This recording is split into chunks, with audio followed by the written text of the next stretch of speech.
Or that was semis, or that was quarters, so that means this is semis. Revolver made it to semis. The winner of this gets Ned. Right? Yeah, and that's... Yeah, you're right, yeah. So Abel actually making a pretty good tear so far to make it to loser semis. This is going to be very, very interesting. So Roy, I'm pretty sure, can play this matchup unlike how you would play against Ryu. The game plan versus Terry, I would feel, is the same, but you don't have to worry about a couple of other different options. Like, you don't have to worry about focus on landing. You don't have to worry about projectiles too much. But you only have to worry about Terry getting close. So just relying on your defense and out of shield options, and you should be fine. Oh my God, Abel with the parry, but jab back air. Good coverage. The up B down low would have covered any kind of drift down and low that Abel was trying to go for. And then he was able to get up from the ledge and get the back air to cover the high recovery as well. He's using that movement so great. Sheesh. But Abel, the burstiest spike. That's the one thing that Abel, I noticed that his Terry has been very, very good at catching any sort of errant jumps from ledge. Like that's the one option that he's been punishing the most. And again, speaking of jump from ledge, that's the one thing the Revolver's just been playing. We saw it a lot in the set with Icon. He's just so adept at catching any mistimed ledge get-up option with that jab. And because that forward smash is so big, he doesn't have to worry about it. Okay, the tendrils from the ledge will get the job done and allow Abel another chance at life in this game, number 1. All right, that's a stock. Yep, good parry. Nobody jumps in for free. That's parrying 101. Utilize your defensive options, turn it into offense. Oh, but the pickup here from Revolver will get the job done. It should. Close. Oh. Air dodge in. Jab back air, and that's going to do it. Very clean sequence at the end there by Revolver. A very fierce battle indeed for Revolver, who felt like he covered everything at the ledge. I'd say, like, Revolver is one of those players that thinks very fast whenever they get into a option where they can kind of ledge guard somebody. It's like as soon as they get that advantage state, they react like immediately. They already have the game plan. They already go to the ledge, and they already start spacing themselves very well. Did your dash attack trip him? Oh, it just jab locked? Oh, jeez. We're getting the information from Mark Morgan right now. Weird. That's cool. That was such a goofy interaction. He Buster Wolf through that. And he just, whoo! Again, I like this Terry. See, I like it when Terrys are not afraid to just throw out the options. It's like, all right, you're on the way down. I have Power Geyser. Are you sure you want to do that? Are you okay? Abel is just throwing it out. I love it. I love watching this. But the up B out of shield, not quite enough to kill. And he just caught his jump again. That's actually, so this is actually goes into how, at least philosophy-wise, I like to play Terry. I like to play Terry like you would play it in... belligerently? Well, yes, exactly like you would play Terry in Garou Mark of the Wolves. You utilize that kind of stuff as anti-air. You play Terry belligerent in that game. And you play Terry belligerent in this game. It's basically Garou Terry, but without the feint cancels. You're talking to me like I know what Garou Mark of the Wolves is. You should... I actually do know what Garou Mark of the Wolves is. Everybody should play that game. Only in passing. I have never even, like, watched a minute of gameplay. I'm about to say, everybody should play Garou, and they should see my B Genet. My Genet is sick. All right, jab, jab, power dunk. That counts as a third strike reference for the drinking game. Garou Mark of the Wolves is somehow more obscure than third strike, so it's a win for the drinking game. armor From the through ledge? jab again! Wake up with it, why don't you? Who does it from the ledge? Okay, you know what? Sure. It's a wake-up super. Actually, It can doesn't- Revolver punish that? Maybe. So He's not dead yet. the option there would just be just back off shield.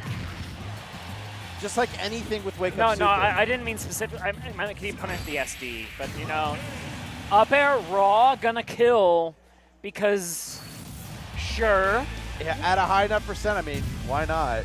that move's gonna be pretty fresh in the queue for Terry in general. Mm-hmm.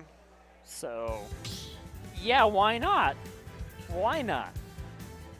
Really goofy game number 2, where the sauce man pressed those saucy buttons, and it sure got it done.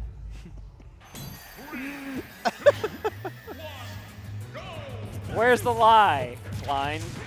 Where's the lie? All right, into game 3.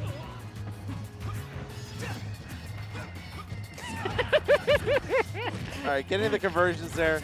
Didn't get anything off of the nair. That's the thing. Like one things that Terry liked to do is that nair is a really good chase tool, especially after you land a conversion like with an F tilt crack shoot.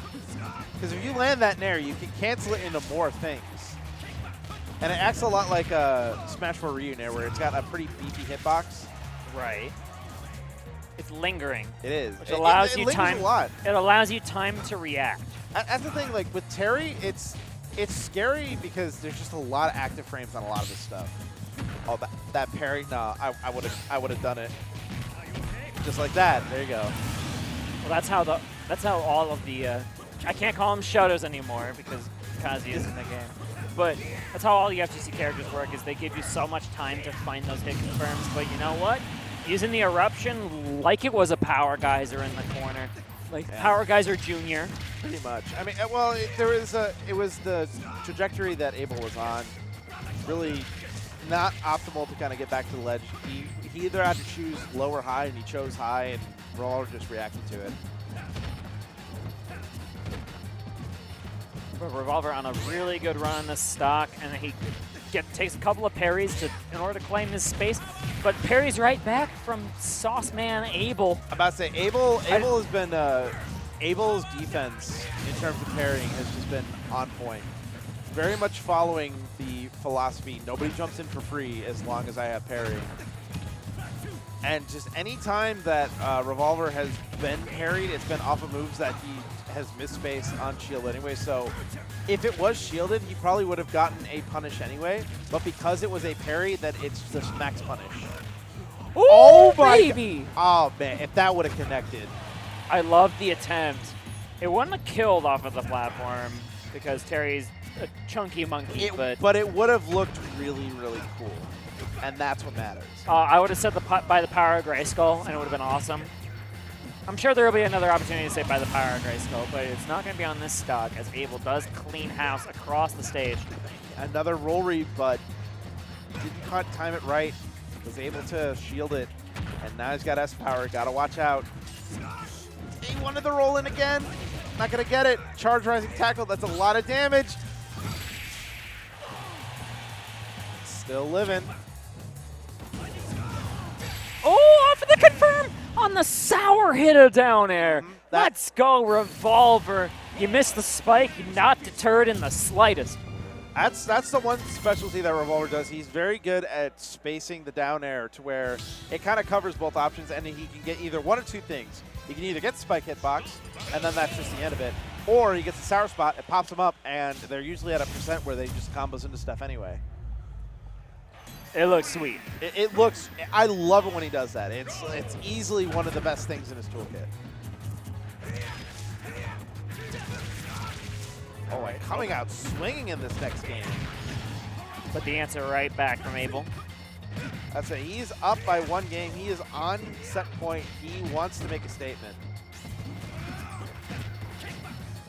Get the run back versus another FGC character. Again, can't call them Shotos anymore. No, it's going not up against Ned.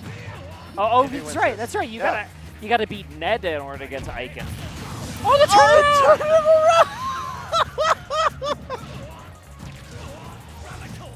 Look, look, look. Wake Up Super is universal no matter what fighting game you play. No matter what fighting game you play. It can even be Smash Brothers. Smash isn't a fighting game. No, it is a fighting game. It's a bad fighting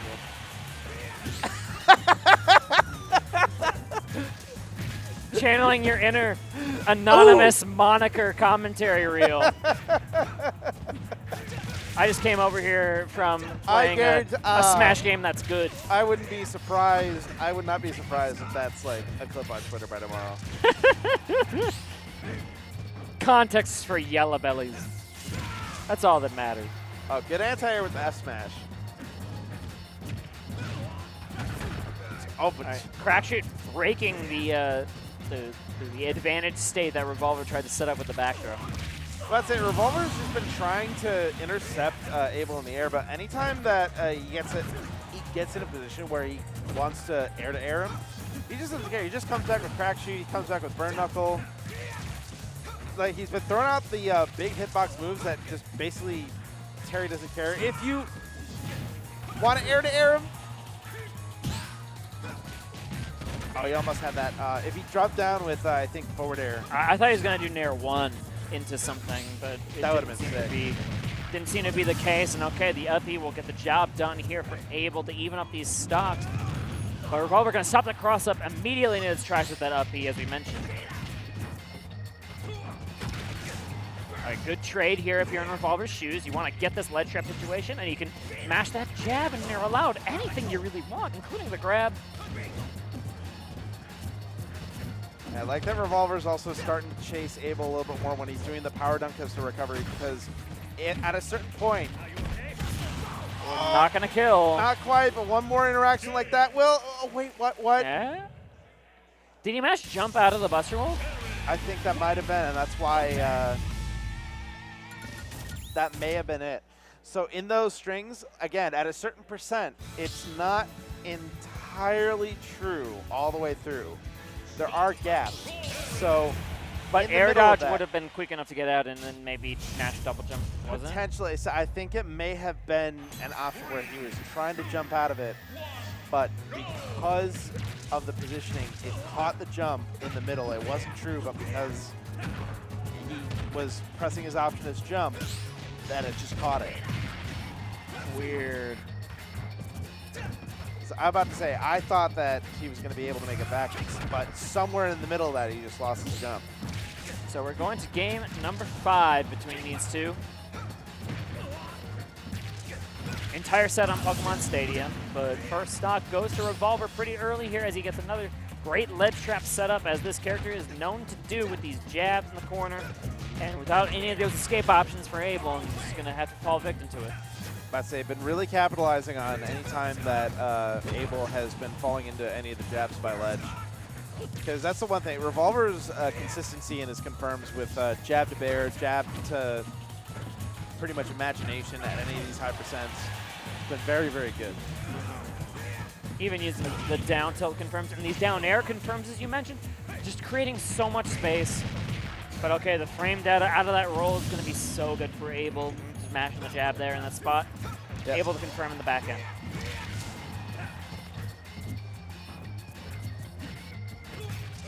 Down tilt.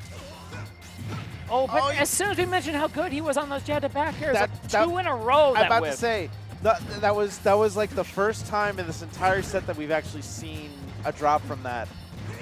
Like, Revolver normally is so lights out, and he had it right there too, but just positioning was out of maybe reach. DIing it up and in. That could have worked out great for Abel, and if he can hold on to this go meter for as long as he possibly can, one or two more confirms could even up or even take a lead, and now, yeah, Power Geyser's threatening. I think Abel just wanted to remind Revolver with that whip. It's like, hey, you know what? I have S-Power now. This is a move. What are you going to do about it? Ooh! That was the Earl of them! That was with Roy. Beautiful tech chase. You never see that tech chase with Roy. That's well, the Lucino one we saw all the time, though. So the strongest hit is the hilt to the sword, so in order to get it, you really do have to commit to that.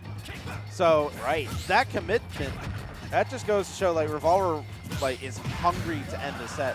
But that parry into the up smash, it's now pretty much a very even game.